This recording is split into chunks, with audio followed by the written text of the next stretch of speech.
ಯಡಿಯೂರಪ್ಪನವರ ಅಭಿಮಾನೋತ್ಸವ ಕಾರ್ಯಕ್ರಮದ ಸಭೆಯಲ್ಲಿ ಅತಿ ಹಿಂದುಳಿದ ಮಠಾಧಿಪತಿಗಳಿಗೆ ಅಪಮಾನ ಮತ್ತು ನಿರ್ಲಕ್ಷ್ಯ. ಇದನ್ನು ಖಂಡಿಸಿ ಅತಿ ಹಿಂದುಳಿದ ಮಠಾಧೀಶರ ಮಹಾಸಭೆಯ ರಾಜ್ಯ ಅಧ್ಯಕ್ಷರಾದ ಶ್ರೀ ಶ್ರೀ ಪ್ರಣವಾನಂದ ಸ್ವಾಮೀಜಿಗಳು, ರಾಷ್ಟ್ರೀಯ ಅಧ್ಯಕ್ಷರಾದ ಶ್ರೀ ಬಸವನಗಿ ದೇವಶರಣರ ನೇತೃತ್ವದಲ್ಲಿ ಚಿತ್ರದುರ್ಗದ ಛಲವಾದಿ ಗುರುಪೀಠದಲ್ಲಿ ನಡೆದ ಸುದ್ದಿಗೋಷ್ಠಿಯಲ್ಲಿ ಸ್ವಾಮೀಜಿಗಳು ಮಾತನಾಡಿದರು. ಕೂಡ ನಾನು ಪ್ರಜ್ಞಾಪೂರ್ವಕವಾದಂಥ ತಿಳುವಳಿಕೆಯಲ್ಲಿ ಇರ್ತೇನೆ. ನನಗೆ ಇವತ್ತು ಚಿತ್ರದುರ್ಗದಲ್ಲಿ ನಮ್ಮ ಯಡಿಯೂರಪ್ಪನವರ ಅಭಿಮಾನೋತ್ಸವ ಅಂತಕ್ಕಂಥ ಕಾರ್ಯಕ್ರಮ ನಡೀತು. ಇದಕ್ಕೆ ಈ ಹಿಂದೆ ಈ ಪತ್ರಿಕೆಯಲ್ಲಿ ನನ್ನ ಹೆಸರು ಇರಲಿಲ್ಲ. ಅದನ್ನ ನಾನು ಯಾರಿಗೂ ಏನು ಪ್ರಶ್ನೆ ಮಾಡಿರಲಿಲ್ಲ. ಯಡಿಯೂರಪ್ಪನವರ ಆಪ್ತ ಬಳಗದಲ್ಲಿ ಇರ್ತಕ್ಕಂಥ ಮತ್ತು ಈ ಉತ್ಸವ ಸಮಿತಿಯಲ್ಲಿ ಇರ್ತಕ್ಕಂಥ ಕೆಲವರಿಗೆ ನಮ್ಮ ಶಿಷ್ಯರುಗಳು ಪ್ರಶ್ನೆ ಮಾಡಿದ್ದಕ್ಕೆ ಅವರು ನಮ್ಮ ಹೆಸರನ್ನು ಮತ್ತೆ ಕಲರ್ ಪ್ರಿಂಟಲ್ಲಿ ಈ ಪೇಪರ್ಗಳನ್ನು ತೆಗೆದು ನನ್ನ ಹೆಸರನ್ನು, ನಮ್ಮ ಗುರುಪೀಠದ ಹೆಸರನ್ನು ಒಂದೇ ಭಾಗದಲ್ಲಿ 3 ಕಡೆಗೆ ಹಾಕಿದ್ದಾರೆ.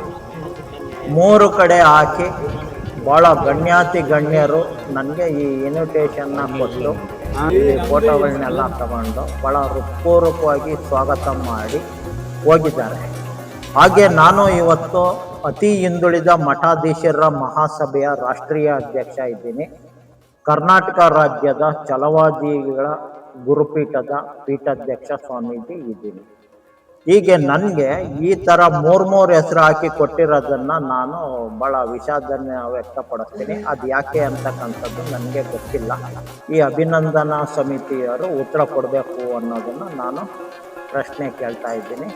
ಹಾಗೆ ಇವತ್ತು ನಾನು ನಾಳೆ ಎಷ್ಟೊತ್ತಿಗೆ ಬರಲಿ ಅಂತ ಅಂದಾಗ, ಗುರೂಜಿ ಮಧ್ಯಾಹ್ನದ ಮೇಲೆ ಬನ್ನಿ ಅಂತ ಅವರು ನನಗೆ ಹೇಳಿದರು.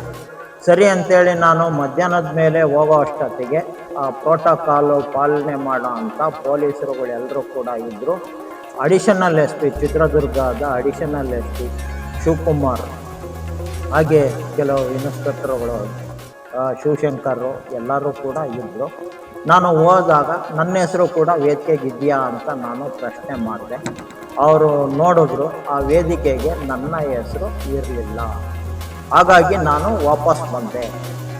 ನೋಡಿ, ಒಂದು ಗುರುಪೀಠದ ಸ್ವಾಮೀಜಿ, ಇಲ್ಲಿ ಕುಂಬಾರು ಸ್ವಾಮೀಜಿನ ಕರೆದಿದ್ದಾರೆ, ಸೇವಾಲಾಲ್ ಸ್ವಾಮೀಜಿನ ಕರೆದಿದ್ದಾರೆ, ಬೋವಿ ಸ್ವಾಮಿಗಳು ಕರೆದಿದ್ದಾರೆ, ಲಂಬಾಣಿ ಸ್ವಾಮಿಗಳು ಕರೆದಿದ್ದಾರೆ. ಎಲ್ಲದಕ್ಕಿಂತ ಹೆಚ್ಚಿನದಾಗಿ ನಮ್ಮ ಸ್ನೇಹಿತ ಸ್ವಾಮೀಜಿಗಳು ಮಾದಾರ ಚೆನ್ನೈಯನ್ನು ಕೂಡ ಕರೆದಿದ್ದಾರೆ. ಅವ್ರನ್ನ ಕರಿಬಾರ್ದು ಅಂತಲ್ಲ, ಇಲ್ಲಿ ಪ್ರಾದೇಶಿಕವಾಗಿ ಇರ್ತಕ್ಕಂಥ ಪರಮ ಪೂಜ್ಯರನ್ನೆಲ್ಲರನ್ನೂ ಕರೆದಿದ್ದಾರೆ. ನನಗೆ ಸಂತೋಷ. ಹಾಗೆ ನನ್ನನ್ನು ಯಾಕೆ ಕರೆದಿಲ್ಲ ಅಂತಲೂ ನಾನು ಪ್ರಶ್ನೆ ಮಾಡಿಲ್ಲ.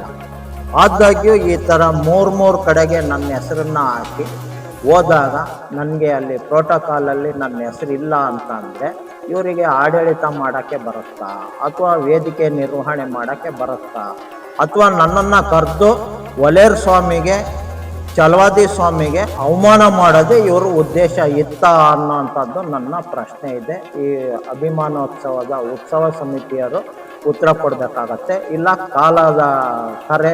ಕಾಲದ ಇದಕ್ಕೆ ಅವರು ಕೂಡ ಬಾಧ್ಯಸ್ಥರಾಗ್ತಾರೆ, ನಾನು ಕೂಡ ಬಾಧ್ಯಸ್ಥನಿದ್ದೀನಿ ಅಂತಕ್ಕಂಥ ಮಾತನ್ನು ನಾನು ಹೇಳಲಿಕ್ಕೆ ಇಷ್ಟಪಡ್ತೇನೆ. ಜೈ ಅಂಬೇಡ್ಕರ್, ಜೈ ಇಂಡಿಯನ್ ಕಾನ್ಸ್ಟಿಟ್ಯೂಷನ್.